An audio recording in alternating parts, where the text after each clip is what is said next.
Welcome back to day 5 of the 7 nights of sleep. Since the internet, and particularly the development of smartphones and tablets, mass media consumption has become a part of normal living for many of us.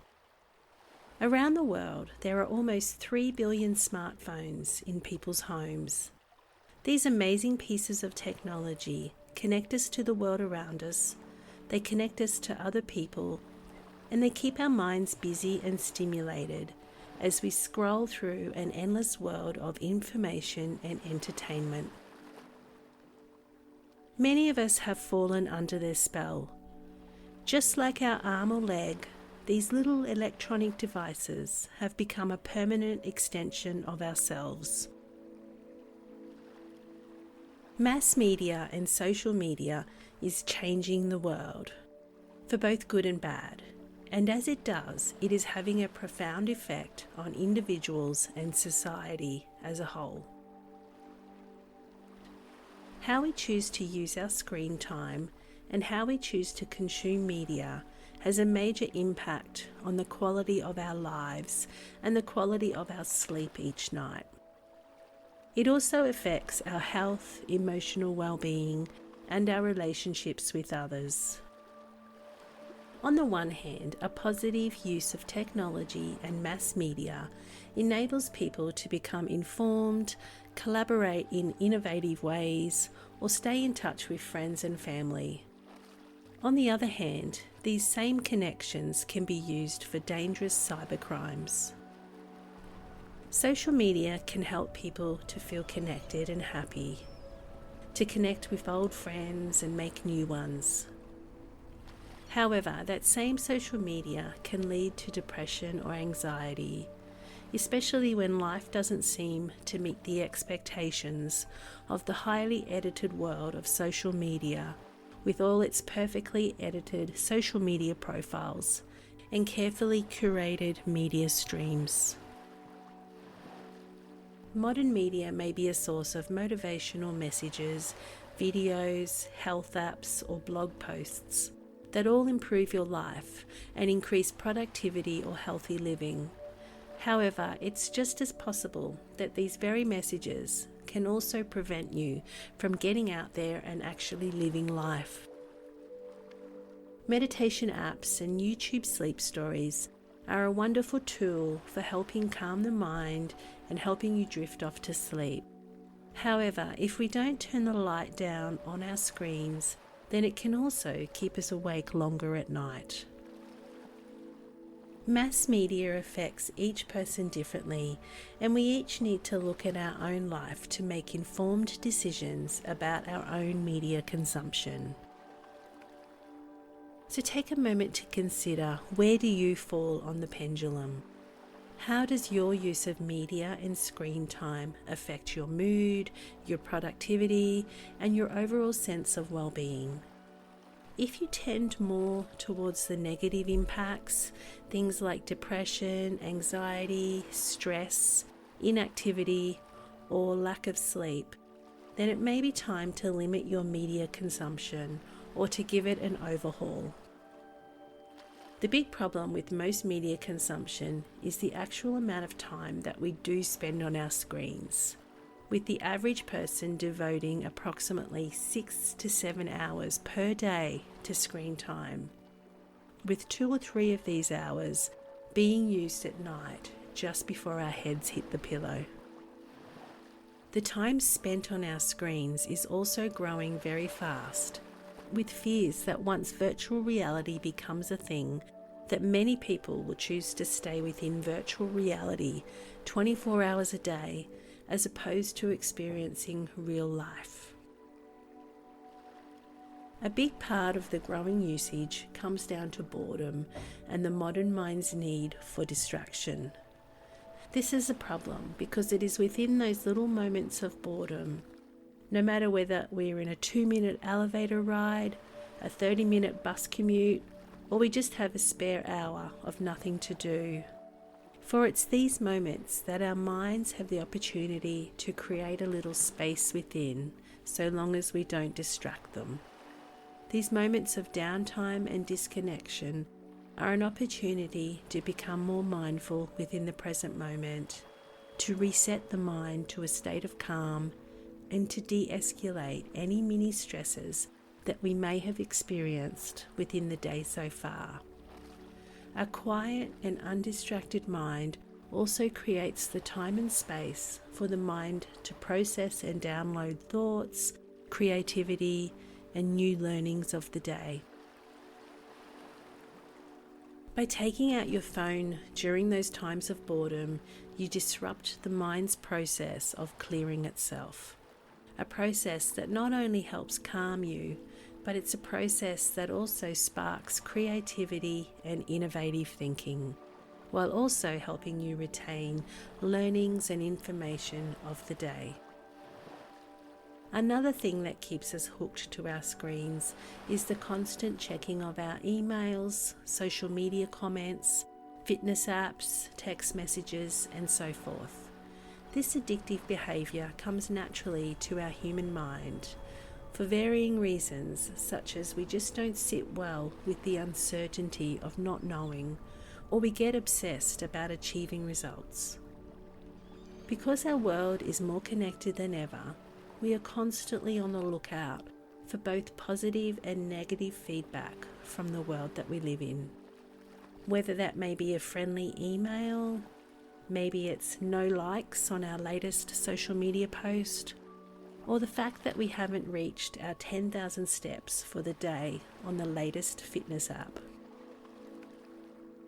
Contributing to mass media consumption is that media no longer has a stopping cue built within it, or a natural break. Once upon a time, when you did read an article, watched a streamed video, or looked at something on the internet, it had a start point and a finish point. However, today's media content is designed to keep you interacting with it. Thanks to clever algorithms, you now find that there are endless things that pop up in your media feed that keep you interested and clicking. There is now a new name for this excess media consumption within our modern world. It is called binge watching or binge media consumption.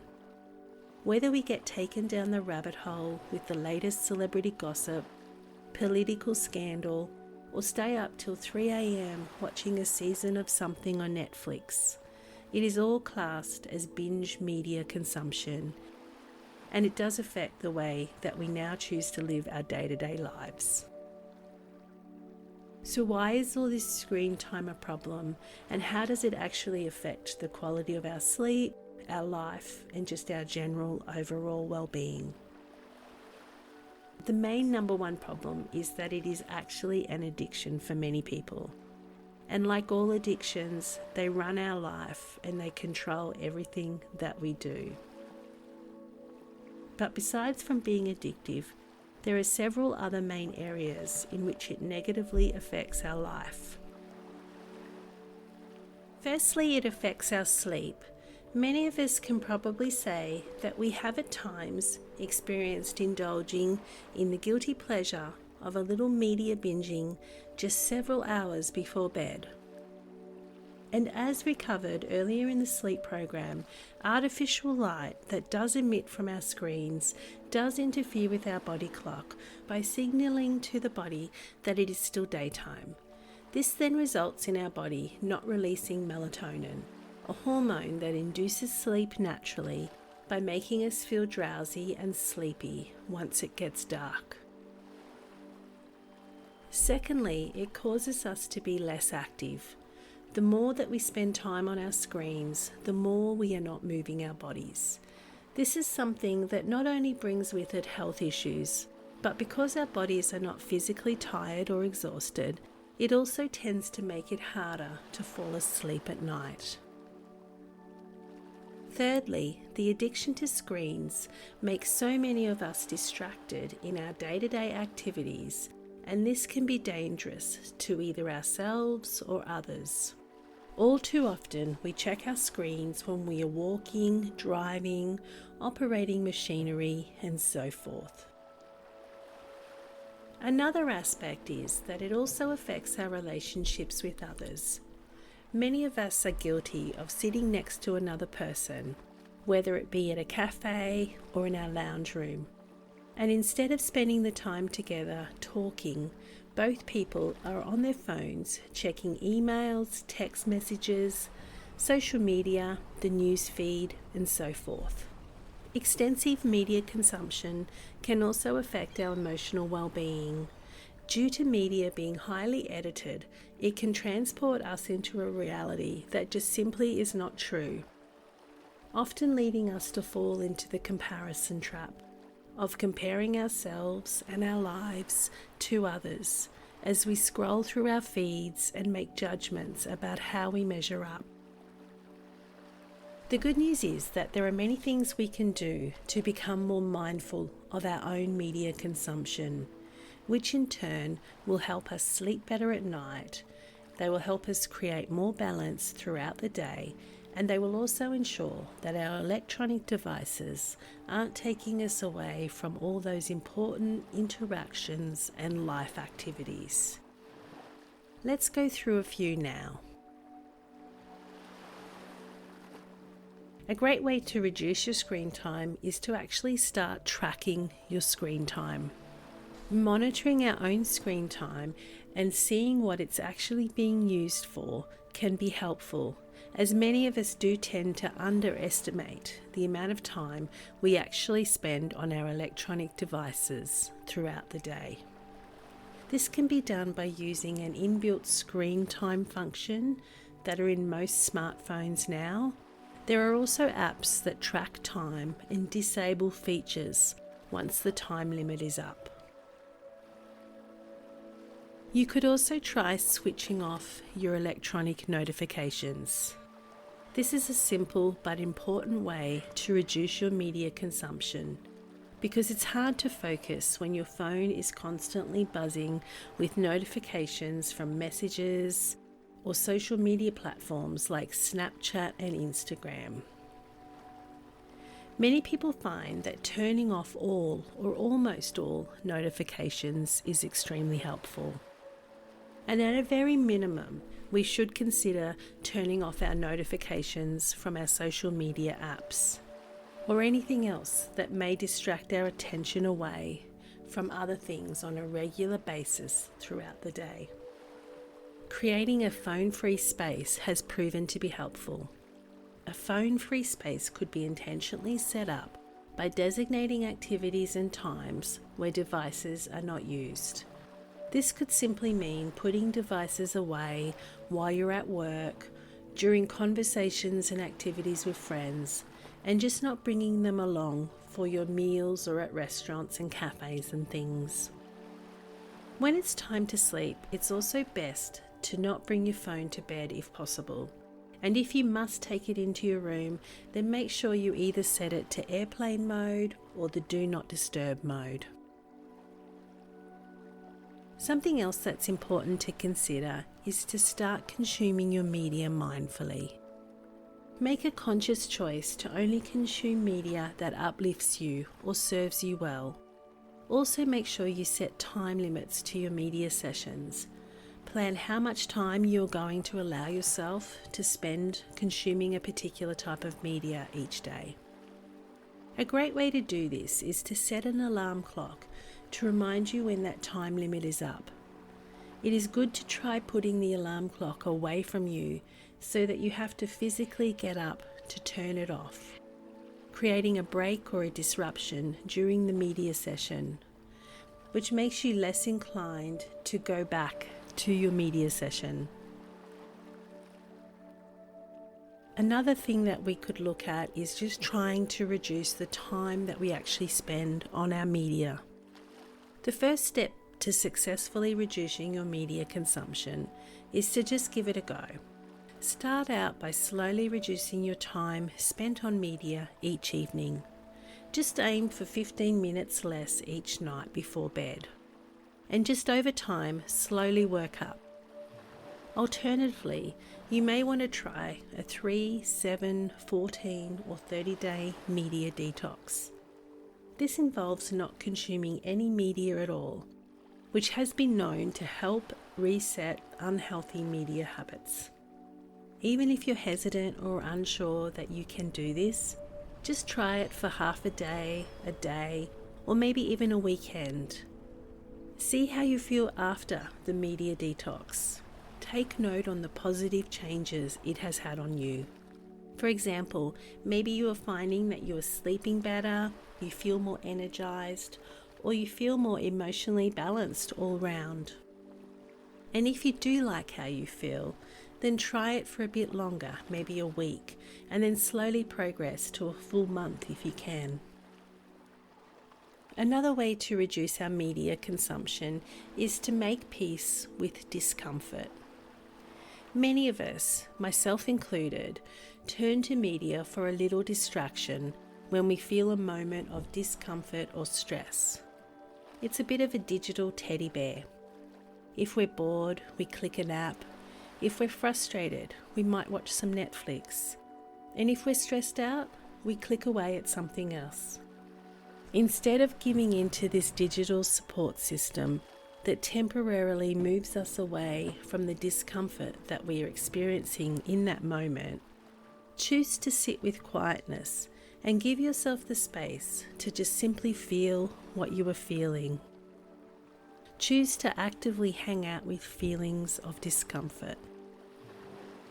When we choose to feel and deal with our own emotions, they actually move through us much quicker rather than blocking them with the temporary distraction of media. Something else that's worth trying is to reach out to others.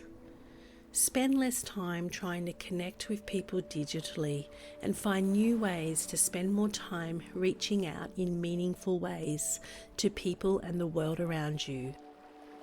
You could phone friends, maybe send thoughtful notes to family members, or maybe volunteer at your local animal shelter. By reducing media, you can engage with other people and the world in a more meaningful ways. Your relationship to the world that surrounds you then becomes less about quantity and more about quality. Something else to consider is to choose mindfulness over media. In the evening before bed, some people do swap their media for meditation. But if meditation just isn't your thing, then you can choose something else that you enjoy doing. Something that does not include electronic screens. Something that will keep you within the present moment. It may be a warm bath, some gentle stretching, maybe you'd like to read, cook, knit. You could sit by the fire, or it may be just something as simple as sitting outside and admiring the night sky. You will likely find that it takes time and effort to change your relationship to screen and media habits, especially before bed. Commit to taking baby steps. Start by gradually reducing your media consumption and screen time by just 5 or 10 minutes each night. Taking it slow and easy and in your own time is a gentle and easy approach to curbing any screen and media habits or addictions over the long term. Try your best to put technology and media in its place.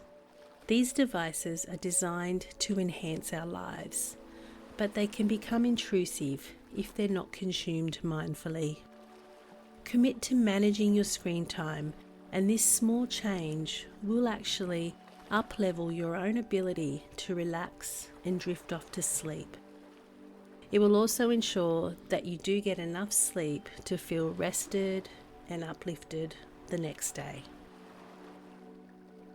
For some of you who don't have a media addiction, this may be a silly audio lesson about a very silly habit. But for other people, myself included, we do need to regularly examine our own relationship to this media consumption that does take up so much time of our day as we scroll, we check on exes, or we follow our favourite celebs. For balance and well-being, choose to engage in media in a mindful and meaningful way, and limit the time and places you do so, applying discipline each and every day. By reducing screen time, you will gain a lot more time and energy for the people right in front of you. You will also gain a fresh perspective of real life and what truly matters most. Thank you for joining me today. Tomorrow on day 6, we will talk about the importance of making peace with uncertainty. Until then, sleep well and sweet dreams.